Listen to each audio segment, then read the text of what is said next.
People at work. The hum of the city faded as the elevator doors slid open. Kiran stepped into the 12th floor of Lexan Consulting, coffee in hand, nerves in her stomach. She was new to management, officially promoted yesterday. As she stepped into the open plan office, she spotted her mentor, Marlon, seated by the glass wall, overlooking the skyline.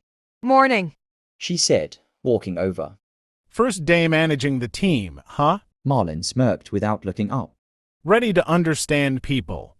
Kiran pulled out the chair next to him. I thought I already did, but I have a feeling you're about to tell me otherwise. Marlon closed his laptop. All right, let's play a game. Imagine you're watching your team work. Why do you think one person calls a task too hard and another calls it interesting? Kiran frowned. Maybe because they're different. Exactly. That's perception, Marlon said. It's not about the task, it's about how they see it. Same goes for how they see their colleagues or even their role. One thinks they're doing something important. Another thinks it's pointless. Their behavior follows their perception, not reality. Wow.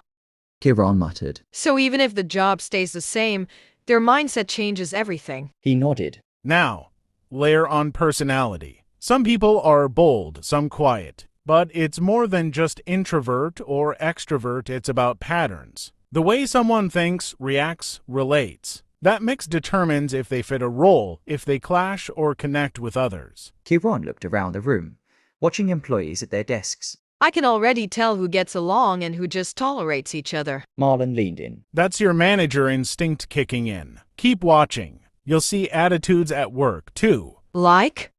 Attitudes are the positions people take. How they feel about things, authority, change, processes, even how they react to someone in a suit. You'll see some who light up with new ideas and others who freeze when routines shift. Kiran sat back. And I act differently here too. At home I'm more relaxed. Here I. What? Try to be perfect. Please everyone? There you go, Marlon said. People behave differently in groups, especially at work. You're not alone. Some chase approval, some play power games. Others bottle up frustration. A pause settled in before Marlon stood. Come with me. They walked down the hall to a break room filled with laughter. You see that group? He asked. Kiran nodded. The finance guys? Yeah, that's a group, not just people who work together. They have identity. Us versus them, loyalty. Shared jokes, they conform to the group's tone. That's the difference between a group and a random crowd. She noticed others too. Cliques near the vending machine. There's who always lunch together. And not all of that is official, right? Exactly. There are informal groups like these and then formal ones like project teams. The informal ones are powerful, sometimes even more than management. Do bigger groups help people more? Kiran asked, thinking of her large study group from college. Depends. Smaller groups spark questions. Bigger ones offer support. That's why teams are tricky. There's synergy when it works, chaos when it doesn't. As they returned to their desks, Marlon paused. Let me tell you what you'll see. He started counting on his fingers, but not like a lecture, more like clues in a mystery. You'll see individuals bringing a unique skill, a fixed perspective.